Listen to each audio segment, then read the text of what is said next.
Dobar dan, Ana. Dobar dan. Prvo bih htio da vam se zahvalim što ste danas sa nama ovde. Zaista smo počastovani što ste odvojili vreme da mu odgovorite na nekoliko pitanja. I evo, prije nego što krenemo sa ovim formalnim pitanjima, da možete nam ovako dati neki uvod. Ko ste, šta ste, gde sada živite? Pa, pošto postojim, onda treba da počnemo od toga da se predstavim. Kratko ću probati da budem. Zovem se Hana Gašić-Montiljo i kao jevrejka imam sefardskog porijekla. Imam nadimak koji svi, to su pravila neka, da kažem, običaj, kad se prvo dijete rodi žensko, dobija nadimak Bukica. Rekli ste se odrasli u Sarajevu, možete to malo da nam opišete, kakva je bila vaša porodica?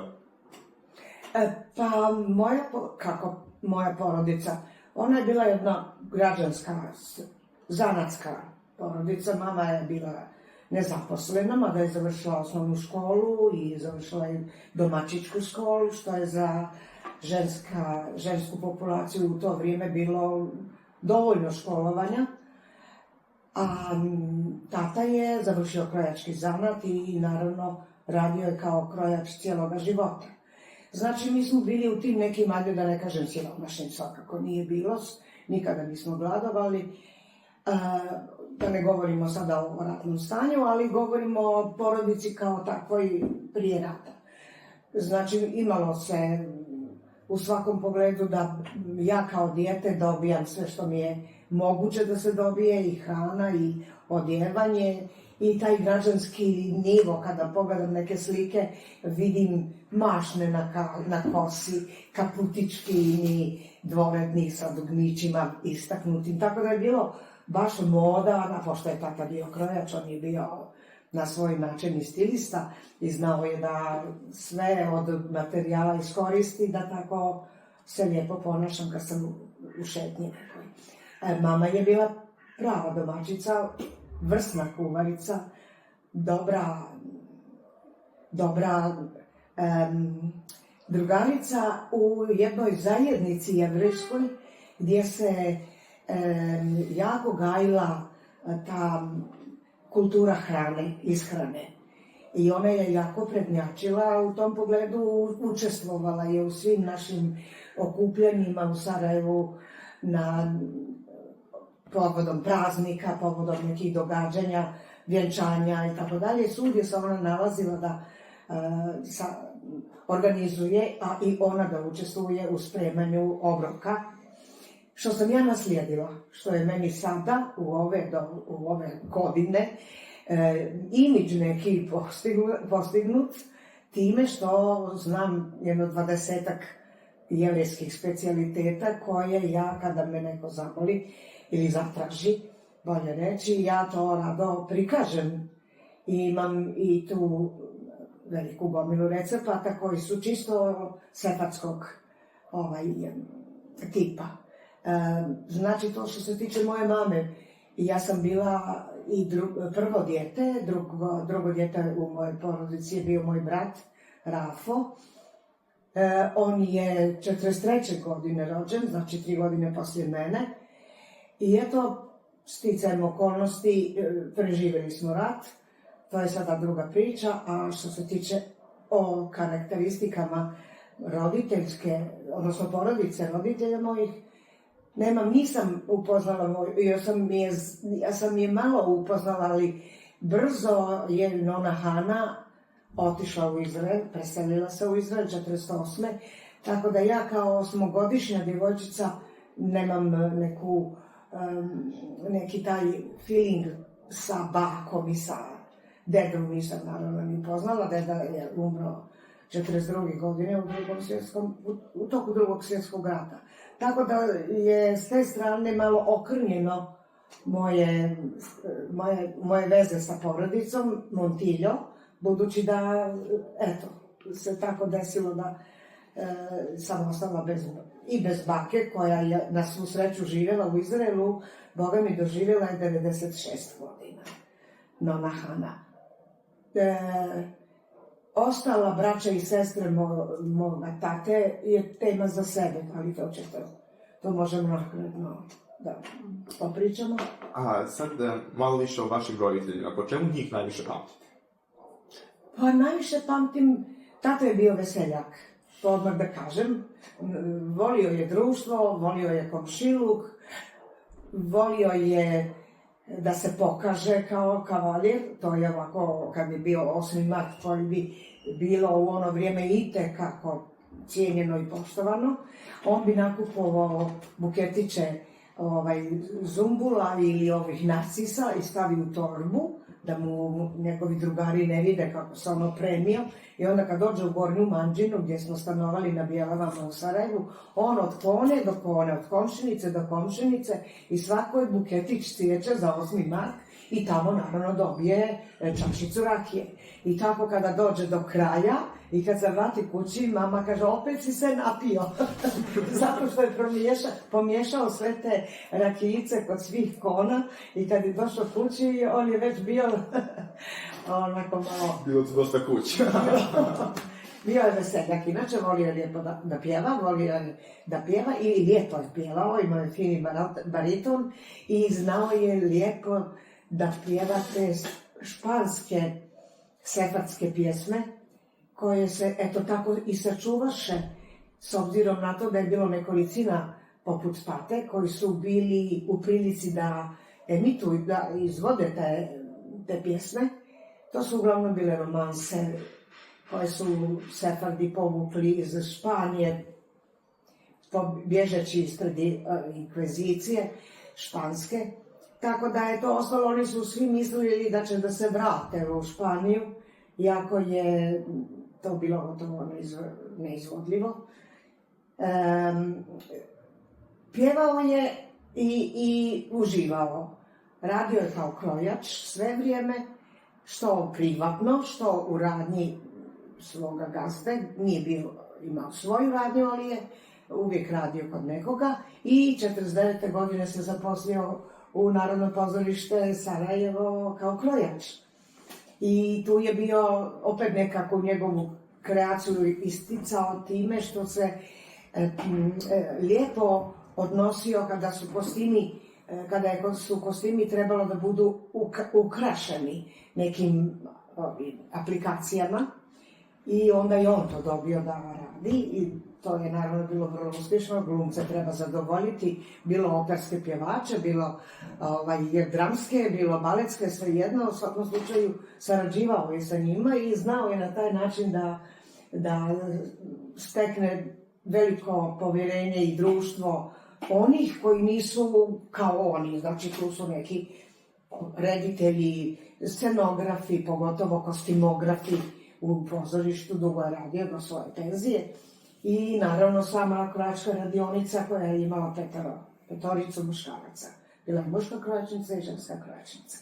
Eto to što se tiče tate moga i za mamu sam vam rekla, budući da je bila vrsna kuvarica, da se tu našla i da je imala veliki krug svojih drugarica. Razmenjivala je recepte, to je bilo poznato i popularno, a dosta je ona iz glave znala, što mi prilično stvaralo meni problem, zato što ja nisam, nažalost, nju previše pitala. Rano mi je umrla mama, kad sam imala 42 godine, kad me baš takva tema nije ni interesovala mnogo, da sad ja brže bolje skupljam recepte što ona nije radila, ali sam ipak praksom preuzela njene metode rada u kuhinji i to mi čini zadovoljstvo da danas kad neko od mene tako nešto traži, ja sam tu spremna. Za sada još mogu. Malo više se dotiknemo opet teme vaših roditelja. Da li znate priču kako su se oni upoznali? Pa znam. Znam jer mi je bilo simpatično, pošto sam imala jednu sliku koju su oni sačuvali i kad sam vidjela moju mamu i mog tatu na dva različita mjesta, a to je bilo sportsko društvo, Makabi se zvao. Matatija. Makabi je bio veliko sportsko društvo na jugoslovenskom nivou, a Matatija je bila grupa, odnosno sportsko društvo u Sarajevu. I tata je bio sportista, sad ja ne znam koji su to sportovi bili, u tom pogledu nisam nešto puno stigla da razgovaram sa mojim roditeljima, a moja mama je tako voljela da neki folklor, ako bi se sad moglo tako nazvati, to što je ona igrala, kako je to sve trajalo i koliko dugo su oni bili tu, ali su oni bili kompaktni i kao takvi su odlazili na izlete, kad dođe 1. maj, iako je 1. maj, ja, to je bio svjetski praznik rada, pa su išli na brdo jedno Karolidental, gdje se odlazilo ujutru u 4:30, da dožive buđenje sunca, otvar dolazak suza na zemljinu kuglu i tako da su oni voljeli tu vrstu odlaženja u prirodu i tako su ostali. I kada je došlo, i naravno, vjerovatno tu je bilo, oni su se dugo, kako mi je mama rekla, zabavljali, kako se to današnjim jezikom kaže, zato što nije tata mogao da ide u vojsku, jer je bio relativno mršav i morao je da se ugoji. I onda, dok ne ode u vojsku, nije za ženitbu, to su sada oni metodi starovenski. I tek kada je završio sa vojskom, 39. godine, oni su se ličali. Tako, mislim, to mi je neka mala uska priča o njima i mislim da mi je to bilo dovoljno što se mene tiče. A sad već ste pominjali vašu majku, kako je bila izuzetno brižna, snalažljiva i izuzetna domaćica. Yes. A recite mi, šta je ona željela da radi, o čemu je sanjala? Pa ja mislim da je ona bila zadovoljna time što je ona to što jeste.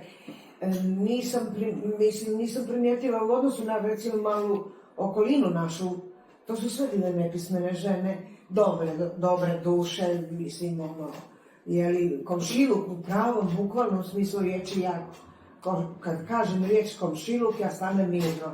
Toliko je za mene značajna ta riječ kao takva. I ona je važila za komšiluk kao dobra osoba, draga osoba, potrebna osoba, jer oni nisu mogli da komuniciraju šire od tog njihovog zatvorenog prostora sa ogradama i bedemima.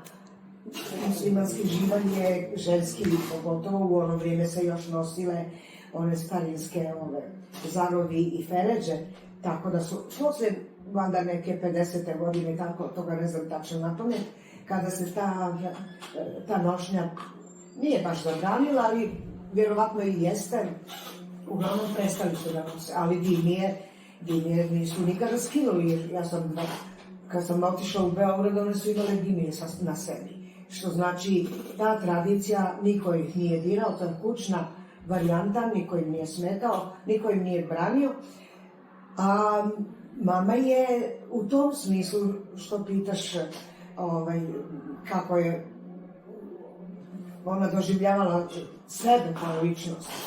Ne vidim da je ona čeznula za nečim i da to nije bilo ostvareno. Ona svugdje gdje se trebalo ići, išla je ona radne akcije žena, organizovala lopeta i grabulje, ako treba da se dom kulture tamo na Bjelavama počisti okolina, zemljište, tamo trava i sve. Žene su pristajale, ako ona naša nas zove, ajmo. I tako da su oni dosta bili u tom AFŽ. To se zvalo AFŽ, antifašistički front žena. Mislim, to mi je ostalo u sjećanju. U tom pogledu je ona bila zadovoljena svojim aktivnostima, nije tražila još nešto, ne znam, neke. A tata je bio u tom pogledu dosta se isticao i volio je da se pokaže da je on nešto učinio. On nam je osvijetlio našu ulicu koja je uvijek bila u mraku.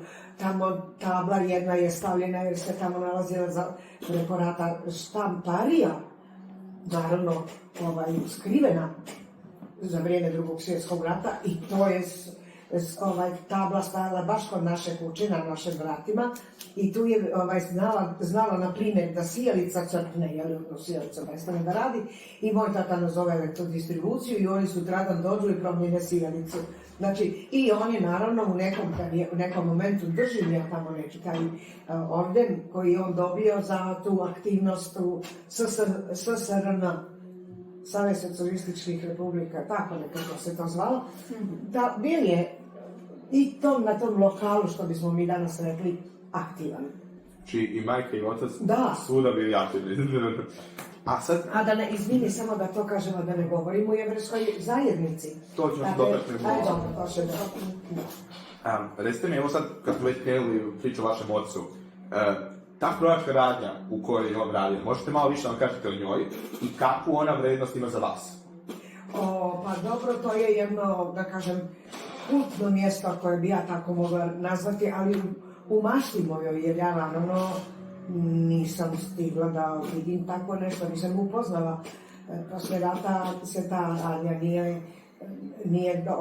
nije ostala ta radnja takva, budući da je vlasnik te radnje napustio Sarajevo.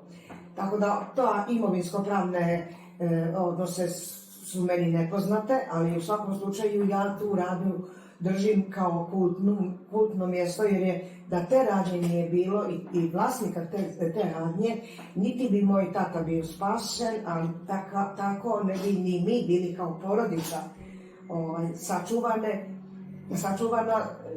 Drugi svjetski rat, Sarajevo, NDH, Ustaše, mislim šta ima drugo da kažem, zna se kakav je tretman bio prema Jevrejima, to ganjali su ih po ulici, dolazili nekoliko puta da skupljaju, ako su bili još prije toga, opet neka druga garnitura dođe i tako. Tako da, s te strane, mi je ta radnja ostala meni značajna, da je ističem, i imam, što je najvažnije, uspjeli smo, moj brat od strica, da pronađe tu sliku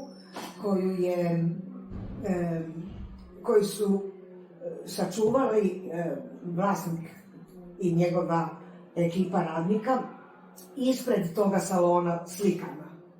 Tako da, eto, to je meni ovako... Što imate od uspomena?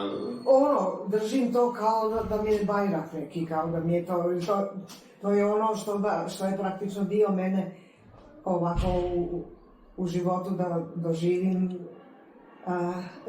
život. Cijeli život. Život kao tako.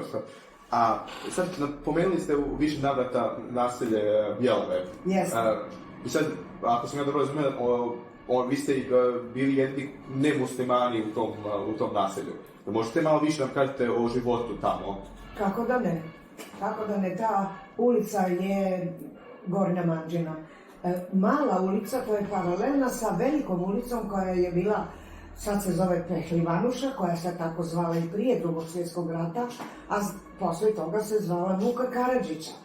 I ta je ulica od katedrale Sarajevske, uzbrdo skroz do Pionirskog parka, dugačka velika ulica, a dio toga prolaza je Bjelave naselje.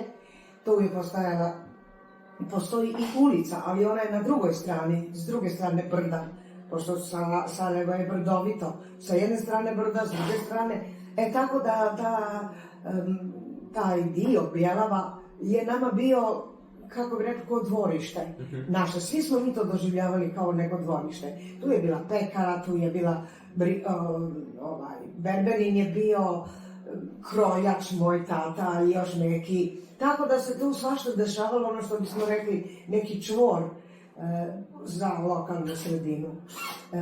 Na Bjelavama je bio sagrađeni dom kulture.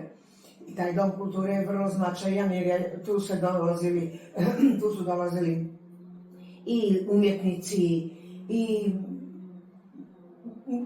govornici, ne znam tačno šta je sve još korišćeno, ali meni je značajno bilo da se tako tu nalaze oni koji imaju šta da nam pokažu kao kulturni dio života Sarajeva.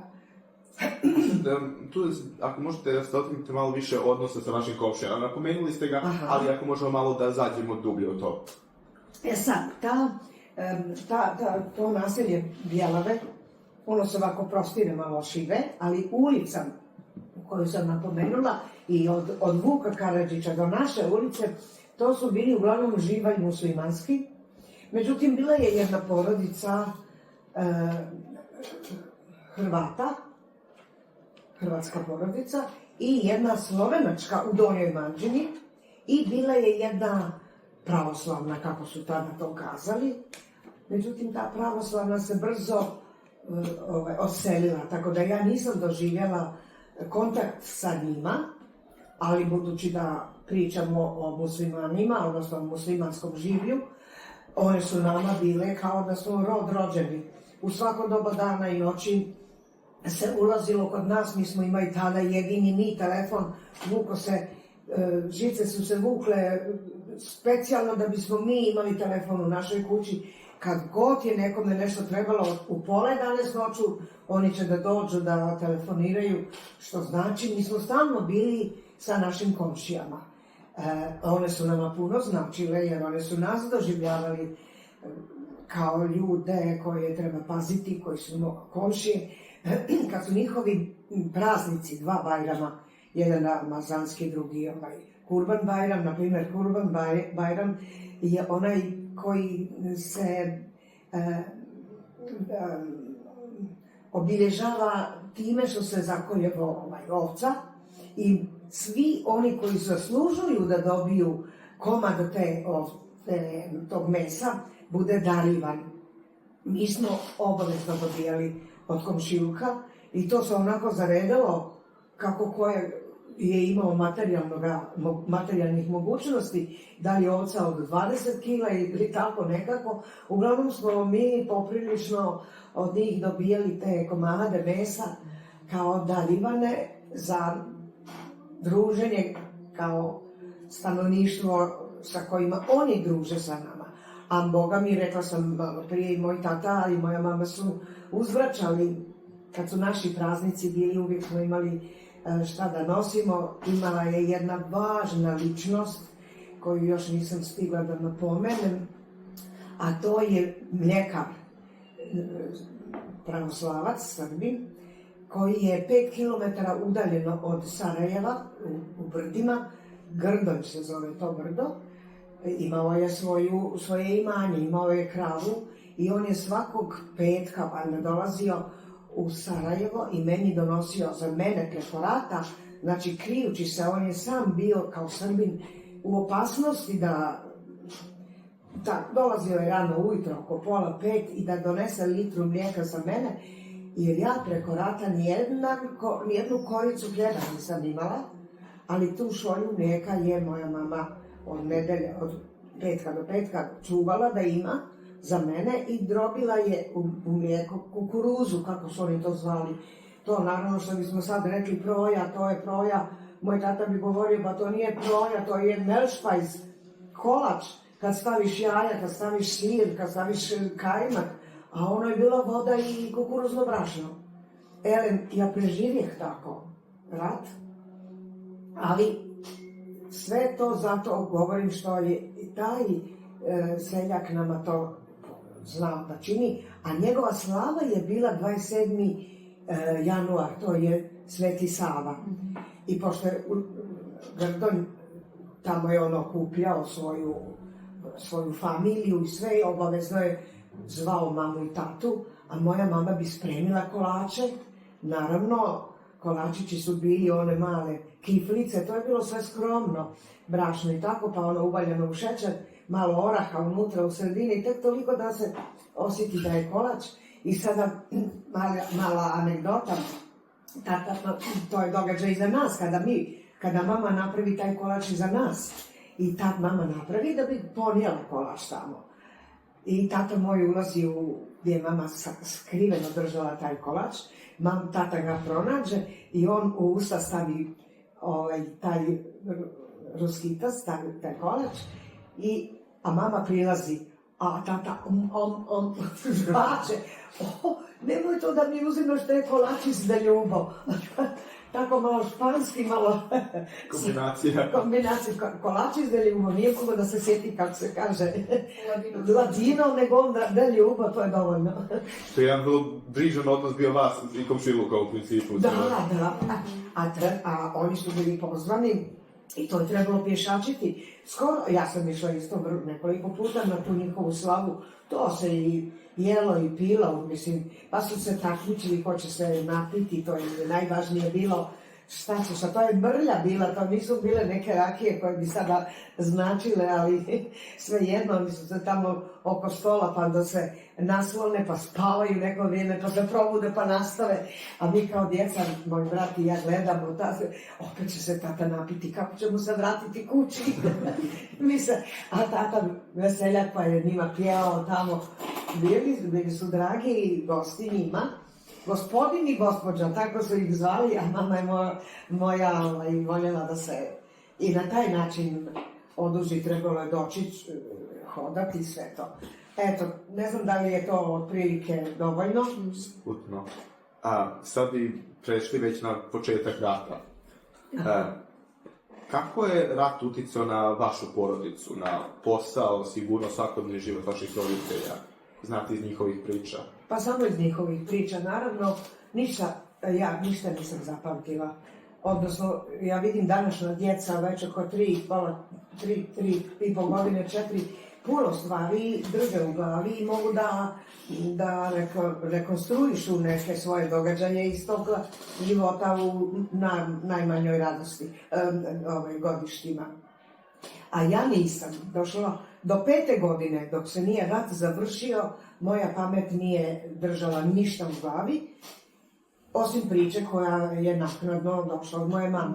I naravno, priče su svakojake, mogu ovako da bacim na nekoliko događaja koje su na mene uticali, a to je da je mama meni rekla da je 2,5 godine vadila donji veš za mene iz ruksaka, kako je ona govorila, ranca, jer je uvijek taj ranac bio spreman, ako nas pokupe, da ona ima za mene da me presuče, da ima odjeću koja je bila neophodna. I to je za mene bilo onako, kako iz ranac, kako to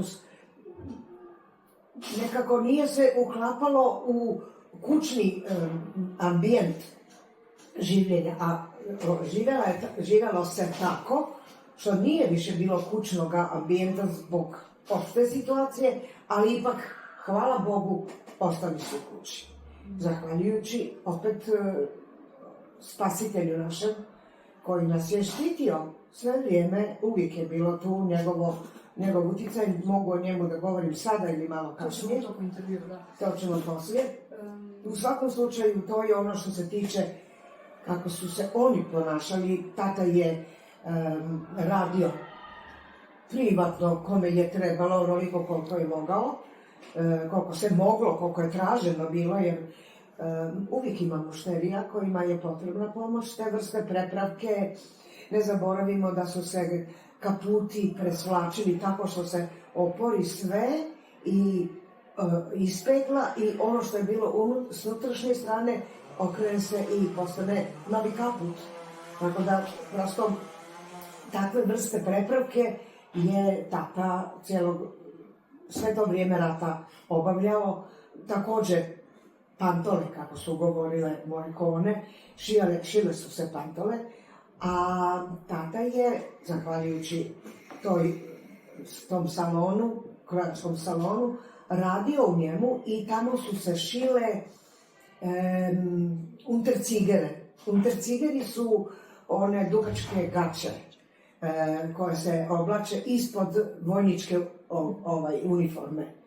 I naravno, pošto je to vrlo značajna odjeća koja je za vojsku, za domobrane, to je bila regularna vojska u Bosni i Hercegovini, odnosno u tom takozvanoj nezavisnoj državi Hrvatskoj. I kad bi neki od tih događaja skupljanja Jevreja pa odvođenja dolazi dotični spasitelj naš i kaže tom nekom šefu, ako mi odvedete ovoga moga radnika, vi nećete imati odjeću za vojnike, on nema ko da mi radi te poslove. I tako da je tada bio pušten. Tako je isto bio pušten i bili smo pušteni i mi, mama i tata, mama i ja, jer smo već bili u kamionu na odvođenje, da li u Jasenovac ili Auschwitz, ko zna gdje bi nas odveli.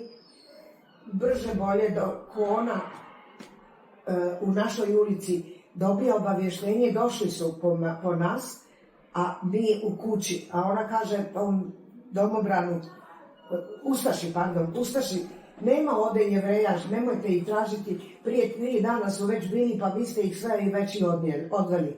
Tako da brže bolje ona dijete svoje pošalje u radnju i saopšti da su nas tražili i onda preduzme naš spasitelj sve mjere da nas skinu sa kamiona i da nas ne odvedu. To je bilo ono možda za pola sata bismo bili već na putu za Jasenovac. Ne znam koliko je ovo teška priča, ali to je to. Sljedeće pitanje vezano za kako su vaši roditelji pokušavali da vas zaštite tokom rata? Da li ima nečega čega su oni morali da se odreknu da bi mogli da zaštite vas i Rafaela? Pa, ja mislim da sam ja sve vrijeme rata bila zaštićena samim tim što sam sa njima provodila i skrivanja, bilo je skrivanja.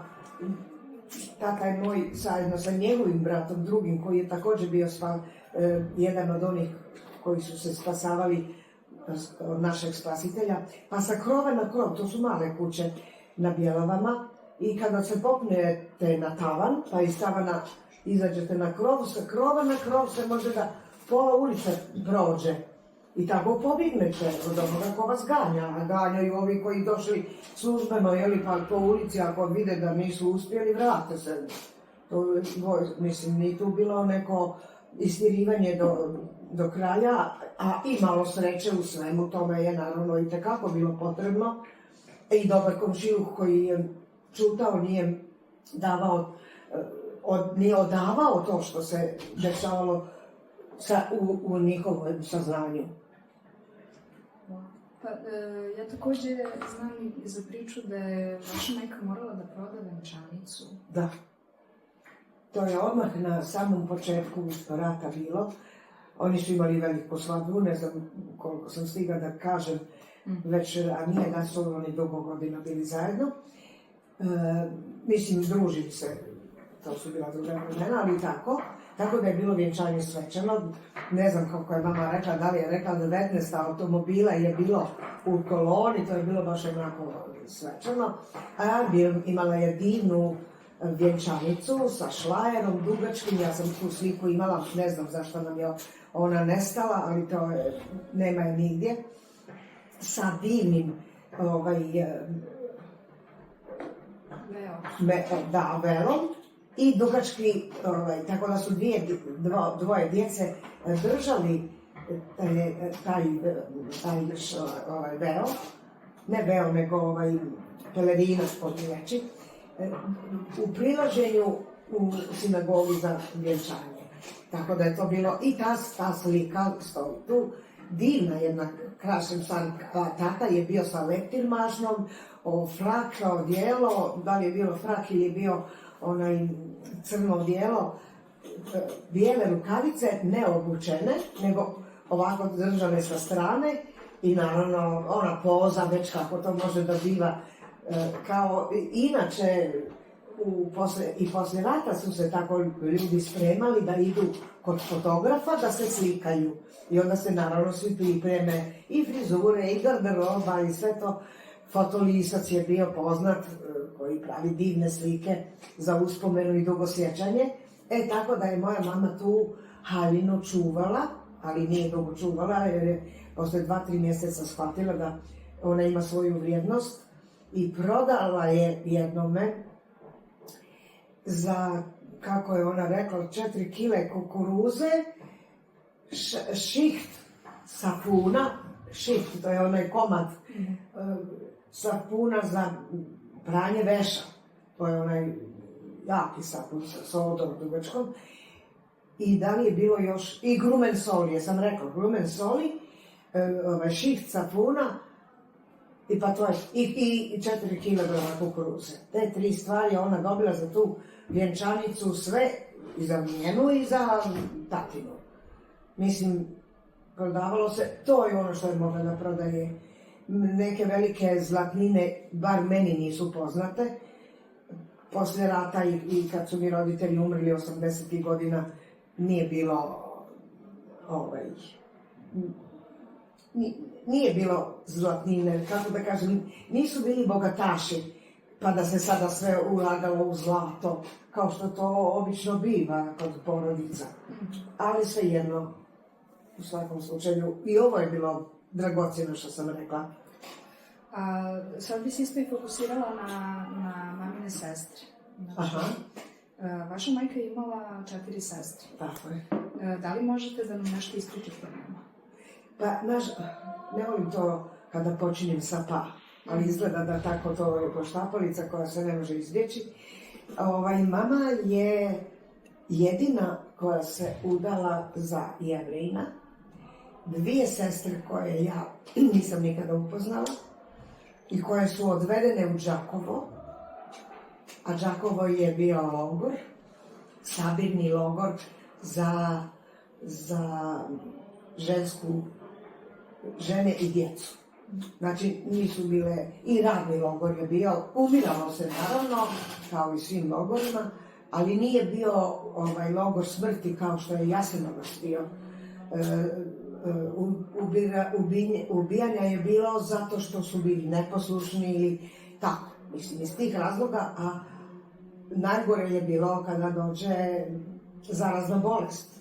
Tako da tifus je bio glavno velika smetnja životu na tome i oni su tamo radili, u Đakovu su radili u jednoj mašinskoj radionici i svake godine početkom juna mjeseca mi komemorativno, kad kažem mi, mislim mi Jevreji, pogotovo iz Sarajeva, Beograda, svi oni koji su dovedeni bili u tu đakovačku radionicu, đakovački logor, mi idemo na komemoraciju da odamo poštu tim nastradalima. Znači, te 2 sestre mamine nemamo grob, za razliku od mnogih drugih koji imaju svoje ime i prezime, imaju grobno mjesto, jer je jedan čuvar groblja u Đakovu bio vrlo revnostan. On je zapisivao preko dana koje se doveden kao preminuli, njegovo ime i prezime i mjesto odakle Sarajevo, Travnik, Višegrad, ne znam, u tom smislu. Čak je bilo, što je dosta tužno i uvijek se tu svi mi ovako snuždimo, puno djece koje su se rodile u tom logoru i onda on tako je napisao na pločici dijete 4 mjeseca, dijete godinu dana. Nije znao, nije dobio podatke druge. Tako da jedan od rijetkih grobalja posle Drugog svjetskog rata takve vrste nema, osim te u Đakovu, na svjetskom nivou, odnosno na evropskom nivou, ne znam da više toga. Prešla sam na Đakovo, više zbog toga da i to dohvatim, izvini. A riječ je bilo o te 2 sestre mamine, koje ja nisam nikada ni upoznala, niti mama moja pričala, što je najtužnije bilo. Dohvatit ću i ove druge 2 sestre mamine, Rahela, koja je postala Jelena, odnosno Jela, jer se udala za Džebića, Zvonka Džebića, katolika, ali on je živio u Užicama, kako se tada govorilo, i radio je u prvom partizanu, vrlo značajnu ulogu je imao tamo na proizvodnji oružja. On je niklovao materijale.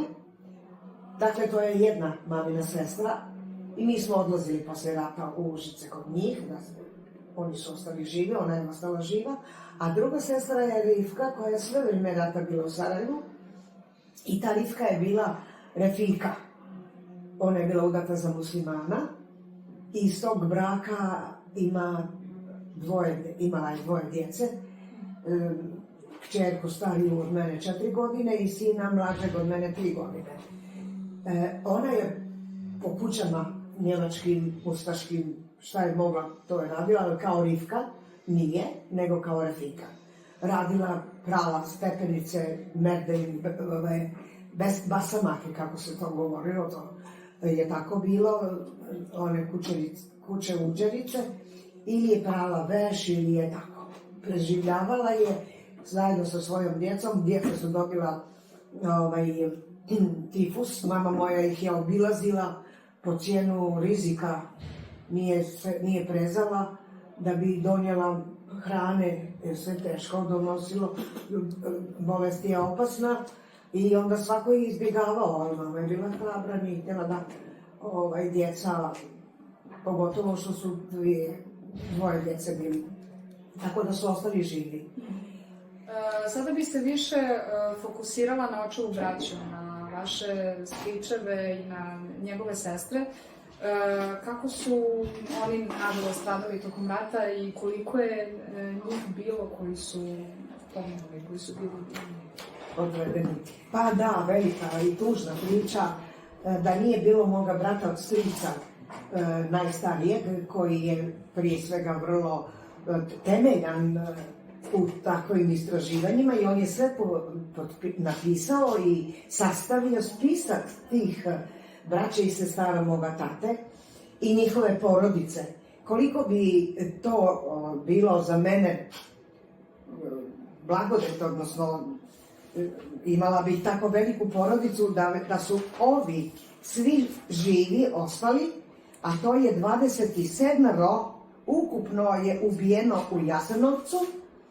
To su braća i sestre, njihovi supruge ili supruzi i njihova djeca. Znači ja bi imala još 5, nego nas 5. Hana je na ovom spisku, a ja sam jedina ostala. Toliko je stradalo ovih potomaka, a braća i sestre su bili mom tatu.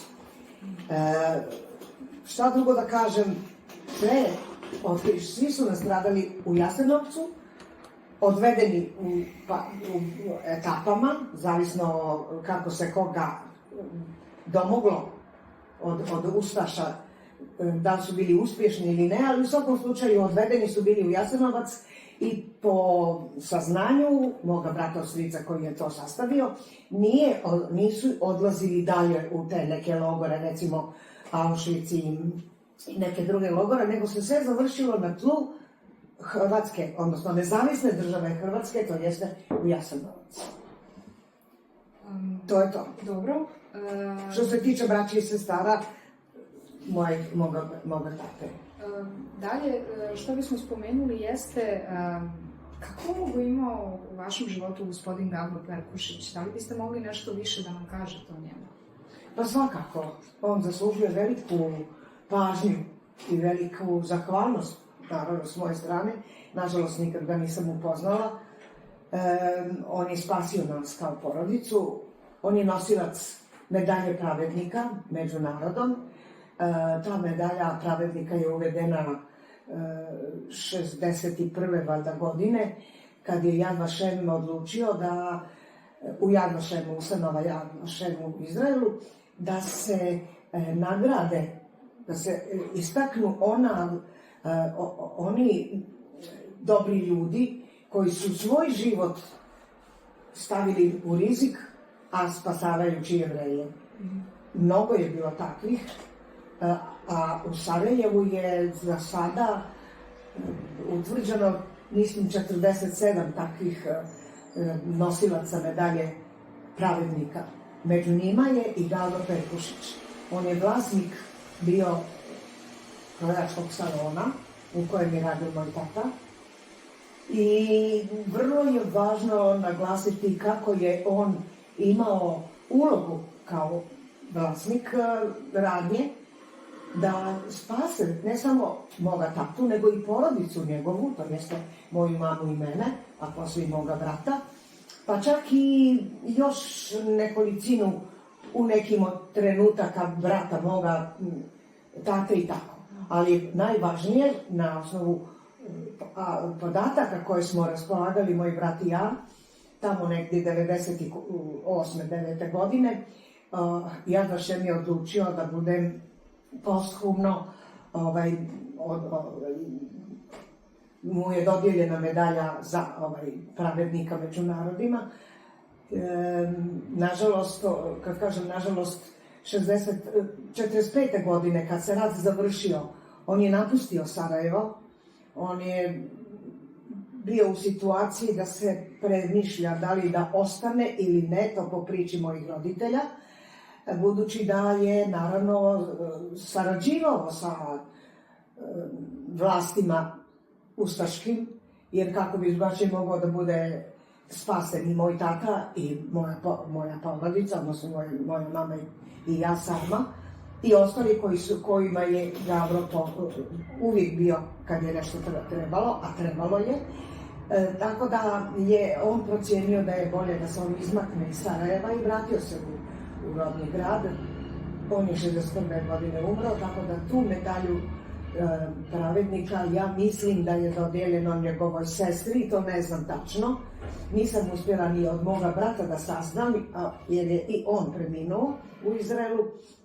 Tako da nemam taj kraj, ali je to sada, ako smijem da kažem, nebitno. Uglavnom je bitno da je on to dobitnik takve medalje pravednika i da to stoji sve u Yad Vashemu evidentirano, a zahvalnost dugujemo njemu što je, na primjer, kada bi došla racija i u njegovom salonu i u radnji, jer oni nisu birali samo porodice po ulicama ili po kućama, nego i po prodavnicama, po radnjama, po firmama, svukuda su ustaše upadale i tražile Jevreje. Kad bi došla takva neka ekipa u radnju njegovu, Gavre Perkušića, moj tata kaže, ne, on nije on ovdje, kako nije. Evo pogledajte, evo idite na tavan gdje hoćete, tamo je na tavanu bila velika gomila materijala, platna, u onim topovima, u onim balama. I tata bi se sakrio između tih bala i, što bi rekli, primirio se dok je racija bila prošla, dok nisu obišli ti koji su došli da traže, i kada bi se sve to smirilo, kada bi prošlo sve to olakšanje veliko, izvuklo bi se i tako bi on toga puta bio, a takvih puta je bilo koliko god hoćete, nije to samo jednom u 4 godine, to se ponavljalo nekoliko puta. Kada bi se desilo da ga ipak uhvate ustaše i dovedu ga u sabirni centar u jevrejskoj opštini u Sarajevu, tamo su se obično okupljali i onda ih vodili do Jasenovca, on bi došao kod nadležnog tamo u policiji, jer je s njima morao imati sigurno neke dobre veze. Ako mi toga radnika uzmete, ja neću imati radnika koji će da vam radi na šivenju untercigera. Vi nećete imati za uniformu vaše vojske koji moraju da koristete untercigere. I tako da bi on bio pušten, iako je bio uhvaćen, bio pušten kao Jevrej jer je bio koristan. Jesu da su bili tako pušteni i ljekari, i advokati, naročito trgovci, tako neki koji su imali direktnu situaciju da je ta ličnost potrebna njihovim službama, dakle NDH, policiji, ustanovama, svejedno, ali i jedan krojač je morao da dobije tu privilegiju da bude pušten zato što je potreban da radi. Sada, da li ste vi kroz neke roditeljske priče ili situacije zaključili kako su vaši roditelji uspeli da se snađu u tom teškom periodu?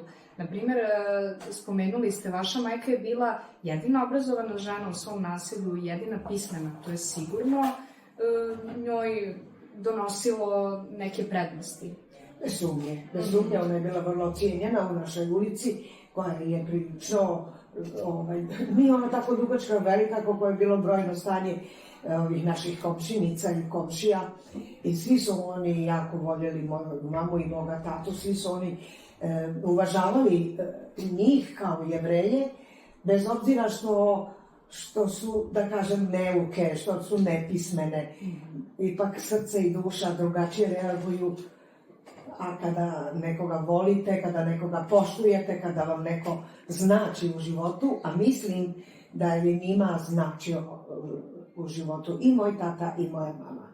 Mama je bila, kažem, vrlo ovako odvažna, preuzimala je puno tih aktivnosti posle rata, afeže, da se neka ulica sredi, da se neki travnjak obnovi i onda bi mama moja po komšiluku otišla i sve ove žene koje su bile stamene, mogle su da rade sa lopatom, sa grabuljama.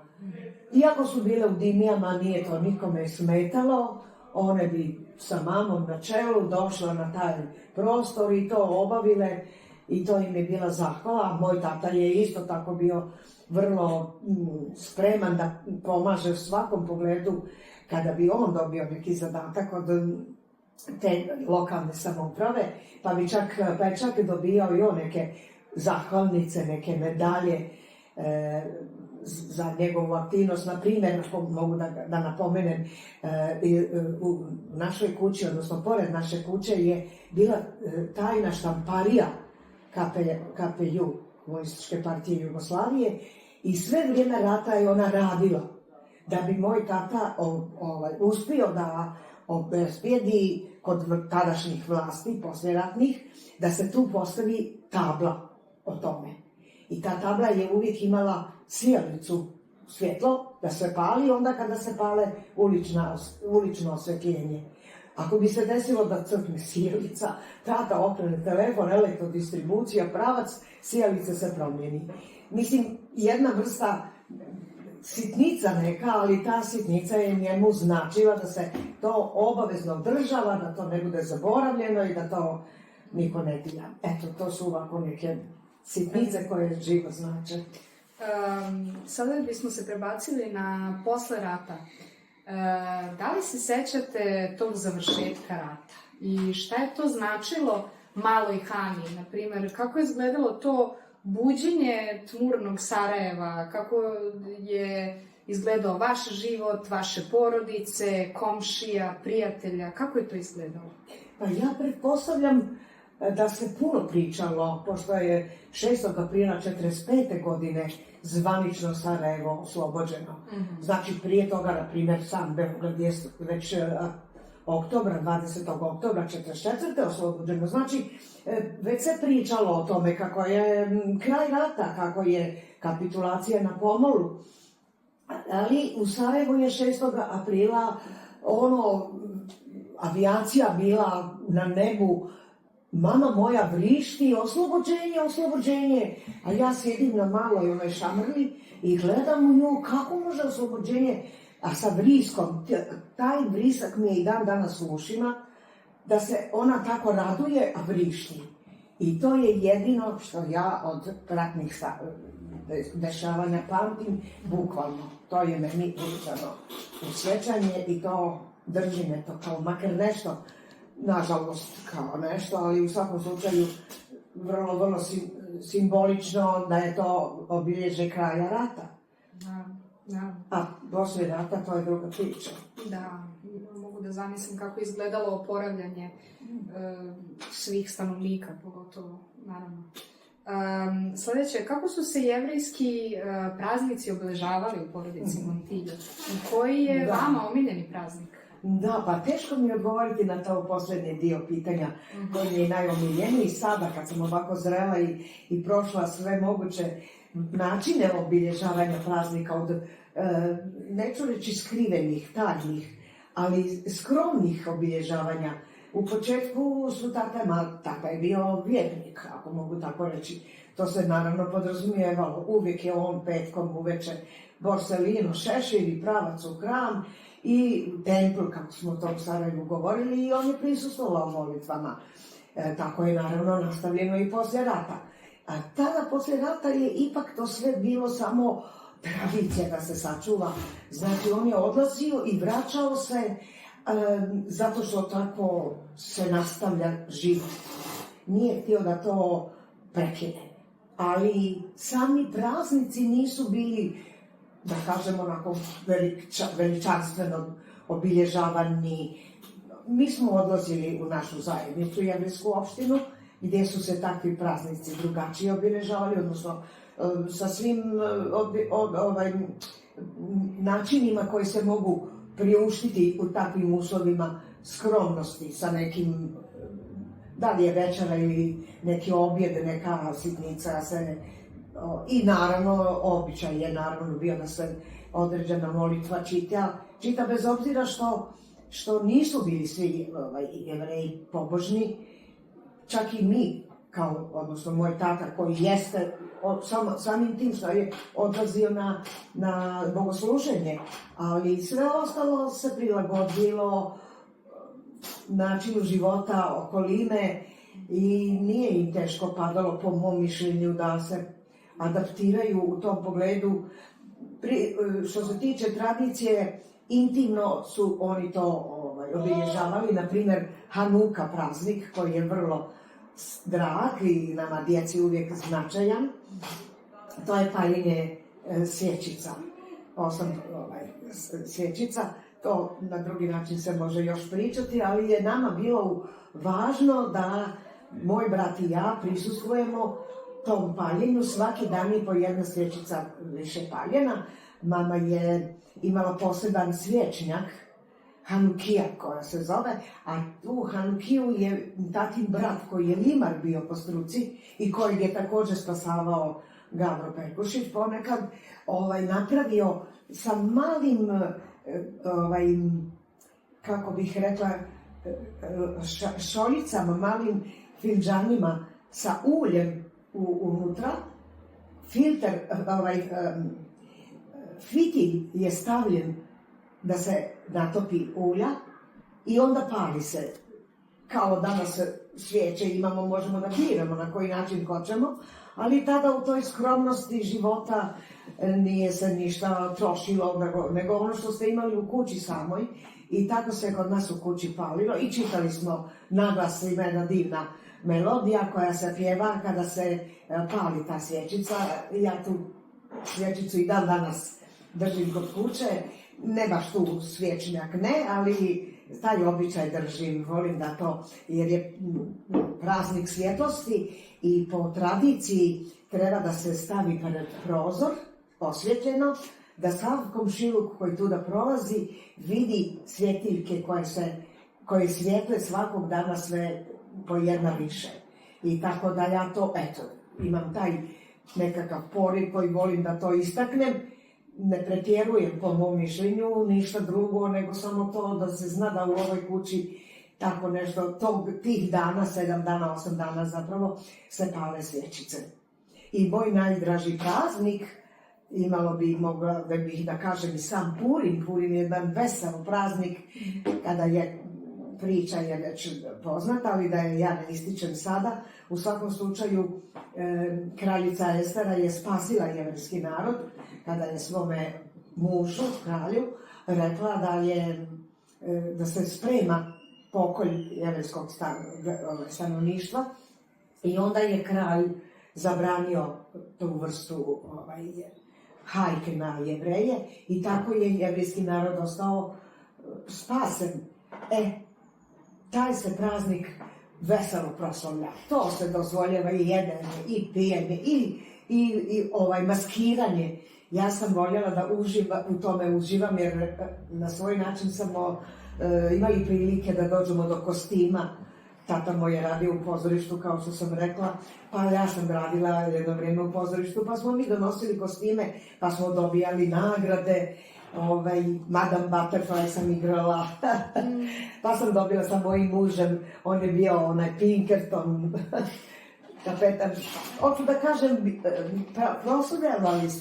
proslavljali smo te praznike mnogo više u zajednici nego pojedinačno kod kuće, osim što sam naglasila za Hanuku, koja se ipak, ona je baš onako za kućnu atmosferu. Eto, ta su dva praznika, naravno treba ispomenuti i Sukot koji je upravo sad u toku, to je Sukalje kućica, odnosno sjenica. Ne znam da li da nastavim sa pričom te vrste, ali ovo što se tiče mene i moje tradicije, ja sam već rekla. I tako ste i doprinali u čuvanju tradicije, to je zaista prelepo. Pa jesam. Više sam se trudila zato što trudila, nisam ja neki napor, nego to je u meni postojalo i onda kada već vidim da nikome ne smetam, nikome ne pominje, nisam imala nikakve prilike da čujem, možda je neko imao nešto, ali to do mene nije doprlo, tako da sam ja to komotno činila u mojoj kući, u mojoj ulici i izvan u zajednici. Zajednica nam je očuvana i ima preko 2000 jevrejskih članova jevrejske zajednice, koji nisu naravno svi Jevreji. Na popisu je utvrđeno 700 i nešto iskazanih da su Jevreji. Eto to što se tiče praznika. A što se tiče u vašoj porodici, da li se otvoreno pričalo o ratu, o stradanjima i pre svega zanima me kakav je odnos vaša majka imala sa žutom bojom? Sad ćemo podijeliti to malo na dva dijela. Prvi dio ću govoriti o tome šta su mama i tata, kako su oni preživljavali, kako su oni pričali. Tata nije imao puno sa mnom, sa mnom i sa mojim bratom dodira, jer je, kao što znamo, radio je i tako da je prepustio te vrste kontakata, kao što je i u jevrejskoj tradiciji, da majka preuzima vaspitanje djece. Tako da tata je tu bio malo po strani, ali smo pratili njegove aktivnosti i onda smo naravno znali da to on čini iz tradicionalnih razloga. A mama nas je učila onoliko koliko se ona trudila. Međutim, kada bi se postavljalo neko pitanje koje bih ja možda htjela da saznam, uglavnom sam doživljavala neprijatnost tako što me je mama se uznemiri kad joj tako nešto pitam za familiju, jer rijetko je ona pominjala, ona nije takve stvari ni spominjala. Rat se nije spominjao nikako, ako se može, pred nama. Oni su govorili međusobno ladino, odnosno judo espanjol, a ja sam lovila njihovo kazivanje, a nisu me učili, jer je njima to bilo važno da međusobno govore, a da mi i moj brat i ja ne znamo šta oni govore. Međutim, ja sam dohvaćala tako neke izraze i tako sam ja toliko razumjela šta oni pričaju. Mama bi počela da plače kad je ja pitam nešto. Ja kad vidim da ona plače, ja se onako sva uznemirim, zašto da meni mama plače na moje pitanje, ja onda odustanem od tog pitanja. Da bi, nažalost, dočekala na 42. godinu života moga, ostanem prvo bez oca u aprilu mjesecu, u oktobru iste godine i bez mame. Tako da nisam imala više koga da pitam. Pitala sam naravno moga brata od strica, koji je vrlo značajnu ulogu igrao u cijelom mome životu, jer on je završio rat kao učesnik NOB-a. Prvo je bio na Rabu, na otoku Rab, samom logoru, a onda poslije u partizanima i kao oficir završio je svoju radnu karijeru i on je taj koji je meni dosta značio, on je 18 godina stariji od mene i puno mi je značilo njegovo kazivanje, iako je bio oficir, on je sve te jevrejske praznike, jevrejske običaje, on je završio tu školu, Midraš, on je učio, prije rata se učilo vjeronauka, jeli? Tako da je on bio jedan od onih koji je znao i da čita i da bude prisutan u sinagogi kad je služba petkom i subotom.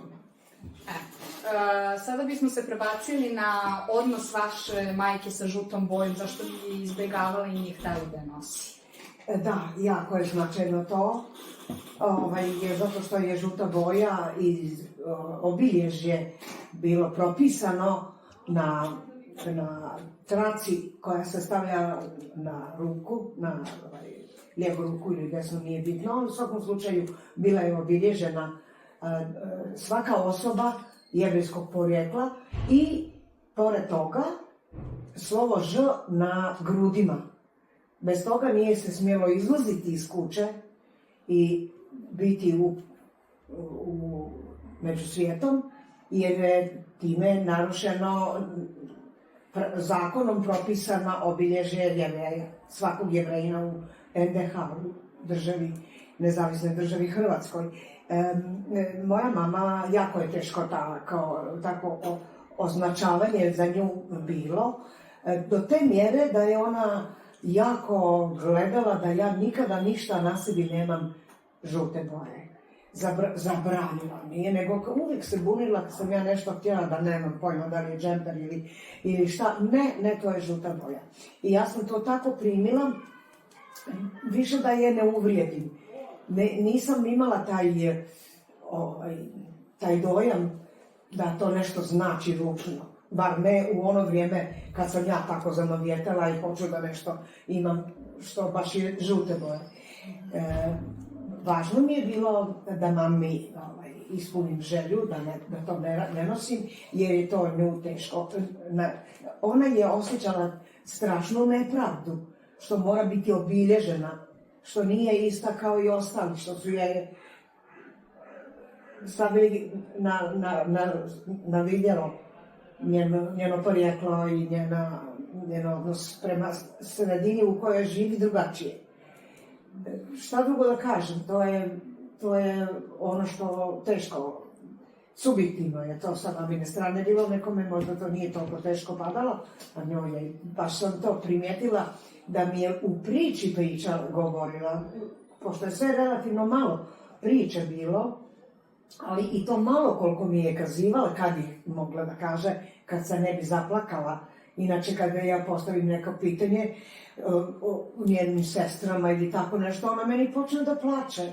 I onda ja kažem, što da ja pričam sa mamom kroz plač njen, nemam što da pitam, i onako ih nema, i onako ih ja ne vidim. Pak sam bila nekako realna u tom pogledu, što sada da podstaknem nešto što će da je davne, što će da se osjeća nelagodno i što će ona da se uznemiri ako ja vidim da ih nema.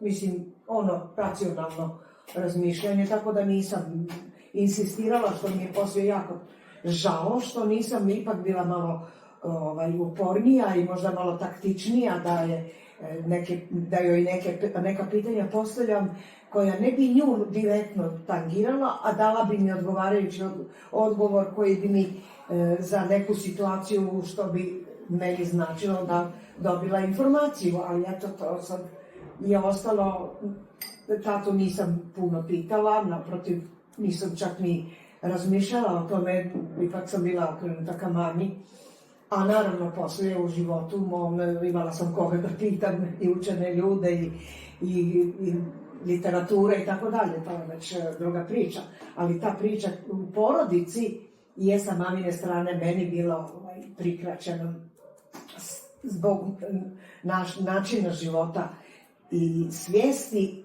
da je usamljena. Mama mi je na neki način ostala usamljena kao ličnost. Jer ove dvije sestre koje su ostale žive, one sada žive svojim životima. Ova tetka Jela u Užicu, ona je imala 6 djece. Ova tetka Rikica, odnosno Rivka, odnosno Refika, kako god je nazvala, ona je imala dvije kćerke iz prvog braka i sina. Znači, svi su oni živjeli sa svojim životima odvojeni od Jevreja.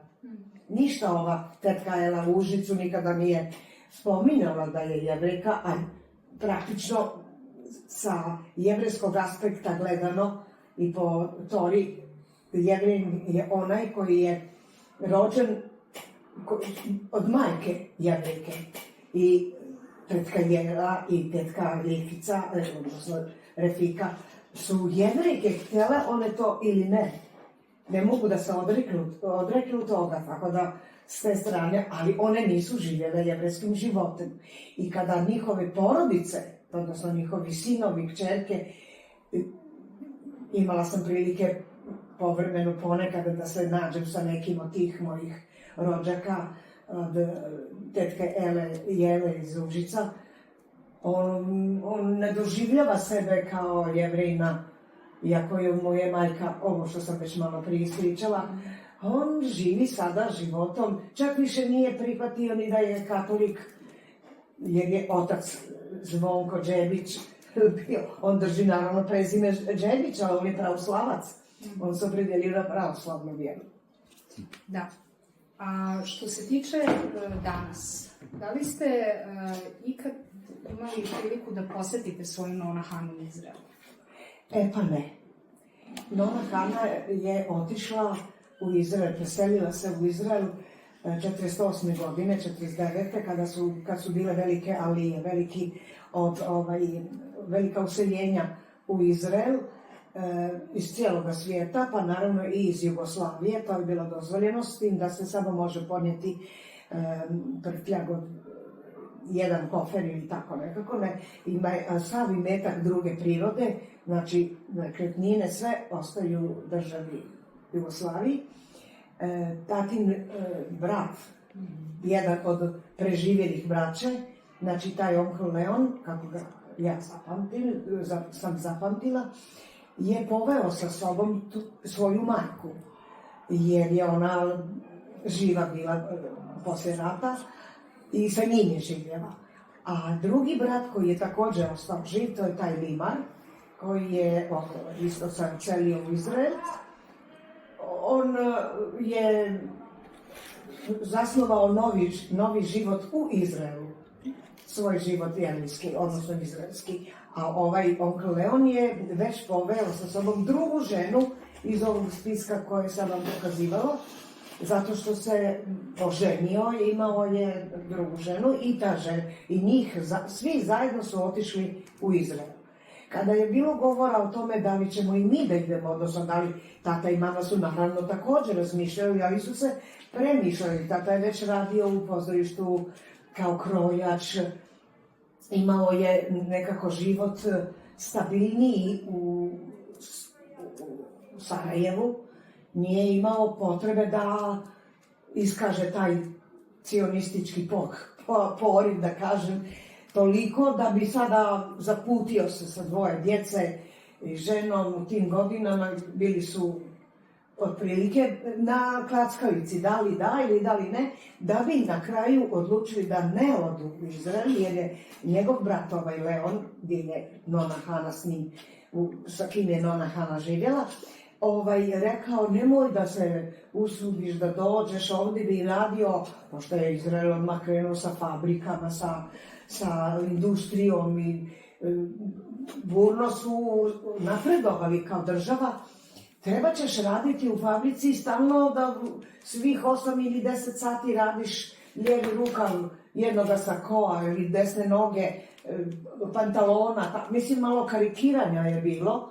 I onda je tata i mama vjerovatno su zajedno odlučili da ne odu. Kako oni nisu otišli, a Nona Hana je živjela i dalje se sve odvijelo život, ona je bila presretna da je došla u svetu zemlju i da će tu umrijeti. I Boga mi, 1957. to mi je ostalo u sjećanju, jer sam tada već bila djevojkom, tata je se odlučio da ide da posjeti mamu svoju, Nonu Hanu. Naravno, to su bile veliki troškovi i to je bilo putovanje brodom, po nedelju dana se vozilo i tako da je to samo tata išao. Ja nisam tada Nonu Hanu nikada nisam ni upoznala poslije. Upoznala sam je samo kroz san, onako, prije nego što će da ode 48. godine. Meni je ostalo u sjećanju da je onda dolazila, da smo mi se nešto pozdravljali. Ništa meni to nije bilo jasno, iako sam imala 8 godina. Što bi rekli, ja sam bila nekako sebe doživjela naknadno kada razmišljam o mom intelektualnom statusu. Ja sam mislila da sam ja bila tada intelektualno zaostala, dok se sve u meni nije probudilo da bi sebe našla normalno, kako bi se moglo reći. Naknadno sam nadoknadila sve one dane i nedelje i godine koje su prošle u tom nekom zatvorenom prostoru zvanom rat, posle rata i sve te događaje koji su pratili državu jednu koja je ostala, govorimo o Jugoslaviji, jel? Nije tako lako bilo, treba i obnoviti tu državu i obnavljano se i sada još i ja da izmišljam nešto. Tako da nisam išla i mama je umrla da je ja nisam vidjela u tim posljednim godinama. Jasno. Vezano za ladino jezik, da li vi još uvijek znate da govorite ladino jezik i da li se sećate tradicionalnih pesama koje je pevao vaš otac? To isto i govorimo o filmu o tome da je on u posljednjim danima svog života pevao te pesme za sve koji su poginuli. O čemu te pesme govore? Da, ovako, ladino je novi izraz koji je novijeg datuma izraz radi lakšeg sporazumijevanja. Inače je to u stvari judeo-espanjol, jevrejsko-španski. U stvari tih davnih godina kada je Španija morala da se odrekne Jevreja i da ih pošalje u svijet, ili će 1/3 pokrstiti se, 2/3 ubiti, 3/3 će napustiti. I među tim napuštenim, koji su napustili Španiju, oni su sa sobom nosili taj španski jezik. To je naravno prije 400-500 godina. 492. godine je bio taj proglas inkvizicije, da ovo što sam malo prije rekla, tako da su oni, ti Jevreji tadašnji, nosili sa sobom, čak su i ključeve stanova njihovih ponijeli sa sobom, vjerujući da će se ipak jednog dana vratiti. Sa sobom su ponijeli srce i dušu, što bi rekli, oni su ponijeli pjesme, romanse, balade, koje su puno značile za osjećaj pripadnosti sefardskoj jevrejskoj zajednici. Jer postoji i ova druga jevrejska zajednica aškenaska koja je sa jidišem, da kažem, zaokružena, za razliku od ladina koji smo svi prihvatili, iako bi bilo pravilnije reći judeo-espanjol. Moj tata nije ni tako govorio, on bi, na primjer, kad bi tebe vidio, pitao, govoriš španski, habla espanjol? On bi skraćeno, to su oni razgovori koji su u toku. Toliko ja znam na španskom da govorim, na španskom, onom starinskom španskom. Inače sam učila španski, misleći da ću s tim nešto da postignem u svom životu, međutim nije mi bilo potrebno, pa sam i zapustila. Ali judeo-espanjol znam samo onoliko koliko su mi moji roditelji dozvoljavali da ja njih prokužim i da ja prepoznam rečenice njihove, a tata me je darivao svojom pjesmom, uvijek je volio da pjeva. Bilo mu je drago kada mi kažemo, ajde tata pjevaj nam neku špansku pjesmu, i onda mu postavimo mikrofon, imali smo sistem hitači, i onda bi on pjevao i svim srcem i dušom, noćas, zapisala sam koje su pjesme koje je on, tako da kažem, sa srcem i dušom pjevao. Pa onda Mansanika Korilada. Mansanika, to je jabučica. Španski je jezik koji puno ima deminutive. Zato sam ja Hanika, deminutiv, tako je i Mansanika. Mansanika je jabuka manzana. Mansanika, ovo na ika na kraju. Mansanika Korilada, crvena, obojena jabuka, to je divna jedna pjesma. Adio Querida, to nam je otprilike pjesma koja može da kaže, da kažem da ima status himne jevrejske, himne sefardskih Jevreja.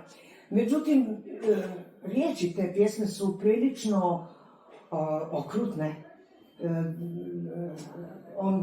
Ta pjesma govori o tome kako mladić koji je imao želju i htio da se sa jednom zabavlja, da mu bude žena, on je nju napustio. I ti sada toj djevojci koju je napustio, on njoj kaže, traži drugoga ljubljenika, drugog voljenog, za mene si ti mrtva. I to je meni bilo tako nekako, ja lično doživljavam takvu pjesmu prilično tužnu. Za razliku od drugih sefarda, kao ja što sam, a koji ne znaju baš toliko španski, odnosno ne znaju tu vrstu prevoda i taj osjećaj, ja možda imam previše subjektivno doživljavanje te pjesme, da je ona za mene prilično nerado pjevana.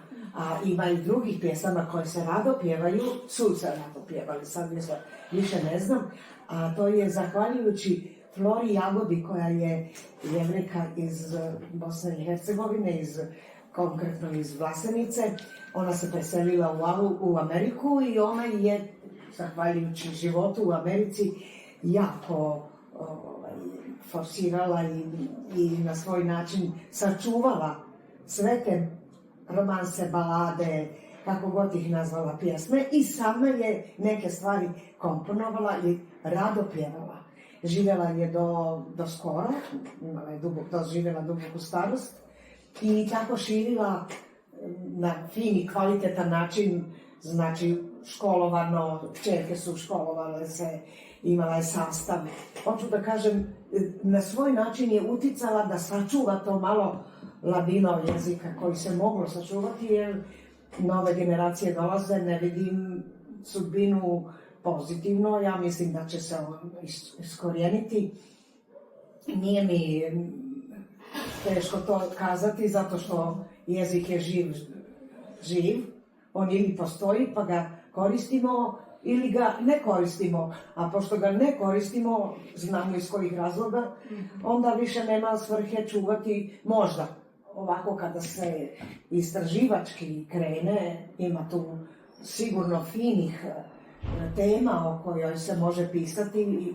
Ja sam sa nekim mladim osobama koji su svoje doktorske disertacije branili, koji su magistrature spremali povodom korištenja tog arhaičnog španskog jezika. Govorim arhaično, kad sam bila 70. godine u Španiju turistički, ja sam se tada malo više poslužila jezikom, jer oni svi iz moje grupe turista Beograda, iz Beograda, nemaju pojma, naravno, ko će znati tada španski 70. godine. I svi su trčali sa mnom zajedno, gdje god sam ja išla, jer ja makar nešto mogu da govorim. I jedan od prodavaca, kad sam kupovala ploče, pošto mi je bilo važno da čujem da imaju te tradicionalne snimljene ploče, on mene gleda i sluša, me kaže, vi govorite španski, ali ja vas samo slušam kao da čujem neki zov iz daljine, iz davnine. Prepoznao je to kako su Jevreji prenijeli sa sobom jezik, oni ga nisu razvijali kao što se u Španiji, kao što se svaki jezik razvija. Oni su ga sačuvali, konzervirali kao u zatvorenoj nekoj bočici i samo iskače kad treba da nešto kaže. I ja sam sve manje i manje držala to, nemam ni s kim da razgovaram, pogotovo što mi roditelji nisu živi.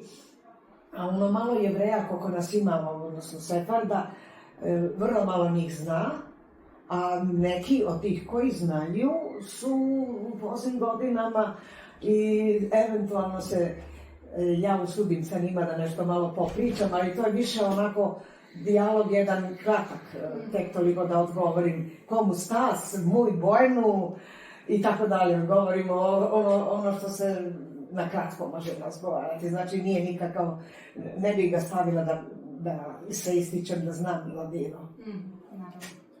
Evo, mi smo sad u proteklih sat, malo više, prošli kroz stvarno jedan, ja bih se usudio reći, emotivni roller coaster. Stvarno smo se dotakli mnogih tema, pričali o zaista tragičnim vremenima. I sada bi se ja htio da čujem vaše mišljenje o sadašnjosti. Naime, vi ste također usudio reći da sada u modernom periodu antisemitizam je opet na usponu.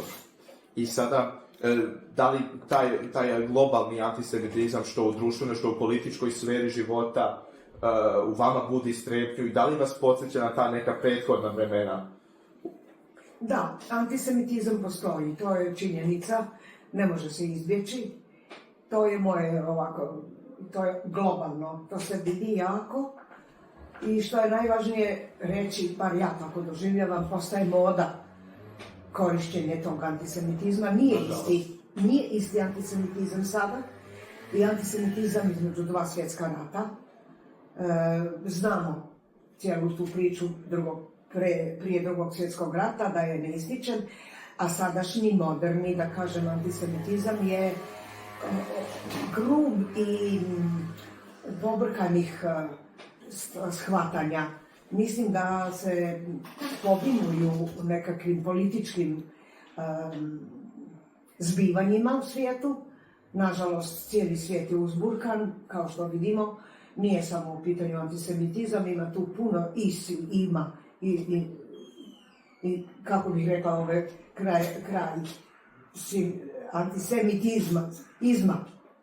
Da su to svakojakih ima tu, jer ima puno malih naroda koji tako opstajavaju i onda naravno pitanje je kada će da bude zbrisano sa zemljine kugle. Ja sam od onih koja pokušavam da ne stupam u neke teške dijaloge, iz prostog razloga što mislim da oni koji sa mnom hoće da na tu temu o toj temi razgovaraju, nisu dovoljno potkovani, pogotovo kada nisu Jevreji, one koji su Jevreji pa govore o antisemitizmu, to je druga priča. Znači govorim o onima koji su mi okolo mene i na drugi način kako posmatram antisemitizam u Evropi, konkretno gdje živimo, Balkanu i tako. Tako da ja kada gledam da ću ja morati da se borim sa mojim stavom oko antisemitizma, ja onda se povučem i mislim neću uspjeti ubijediti sagovornika da promijeni mišljenje. Jer niko nije sada da moje mišljenje preuzme kada ima godina koliko ja ili 10 godina manje, to je suviše već zauzeti stav i teško je očekivati da će on, zato što ga ja na to podsjećam ili objašnjavam, da će on meni promijeniti mišljenje. Znači pokušavam da ne stupam u neke teške diskusije, a da ga osjećam, pa osjećam ga zato što se bojim da ne previše ovlada. A antisemitizma ima i tamo gdje nema Jevreja. I kod nas u bivšoj Jugoslaviji mogu da nabrojim nekoliko mjesta gdje nikada nisu bili Jevreji zastupljeni, pa se antisemitizam itekako isticao.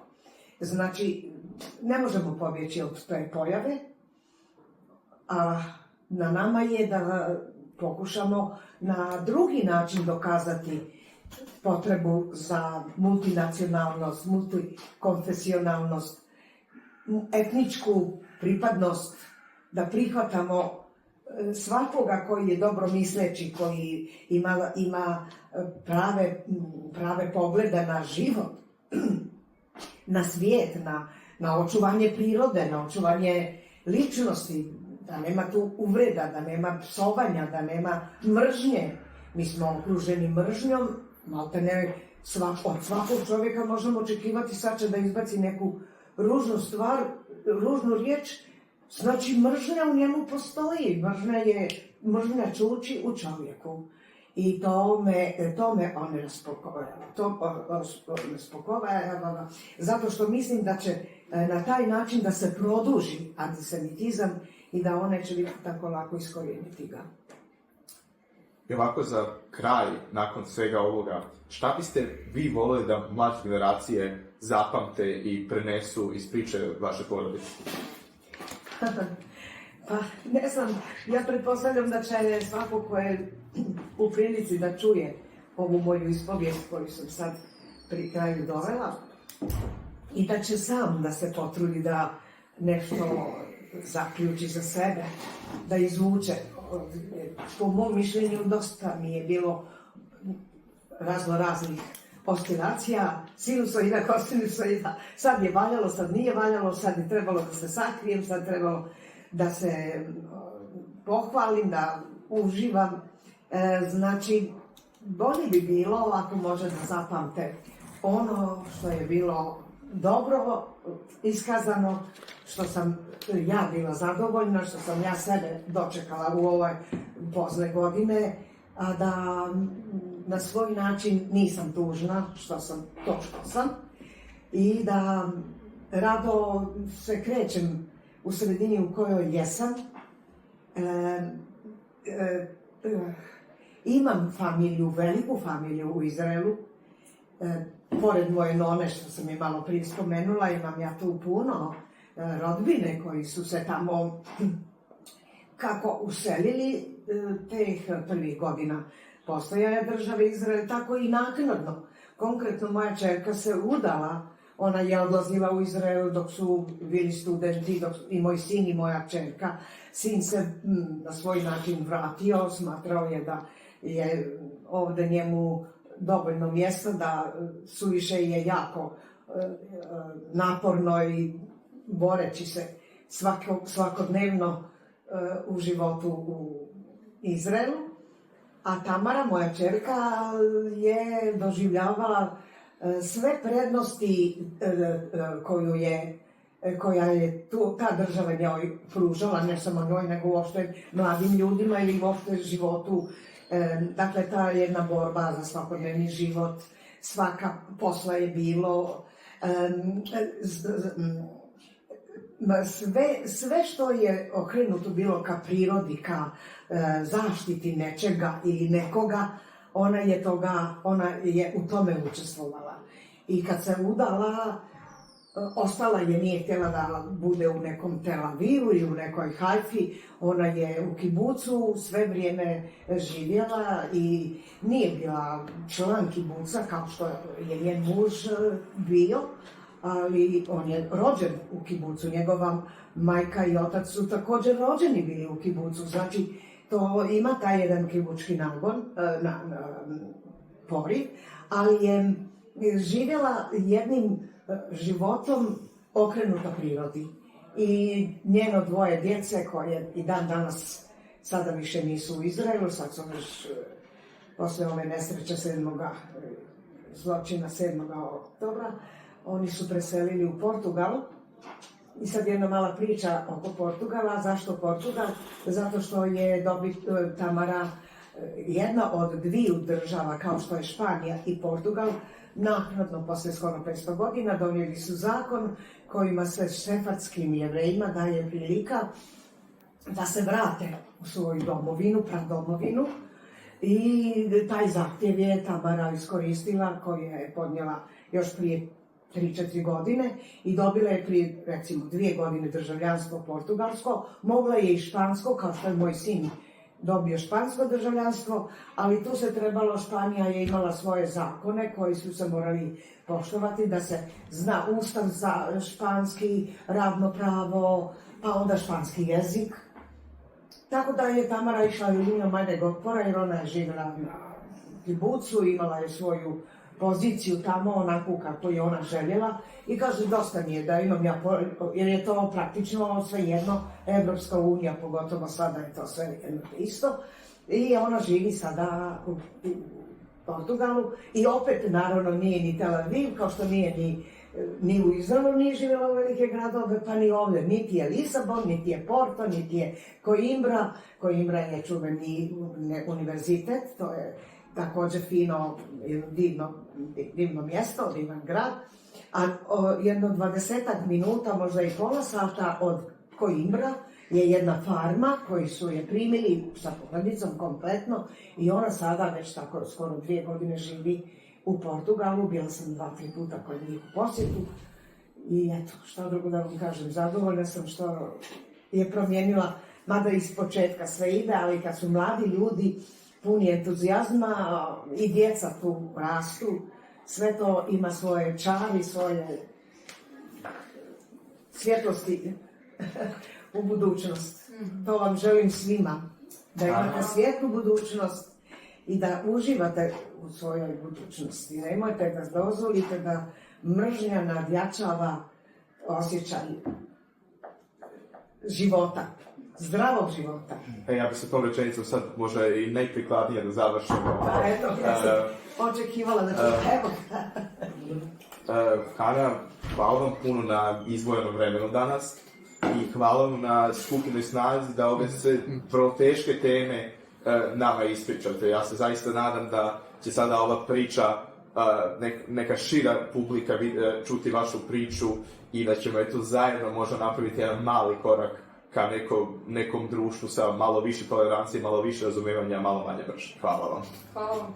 Hvala vama što ste me pozvali.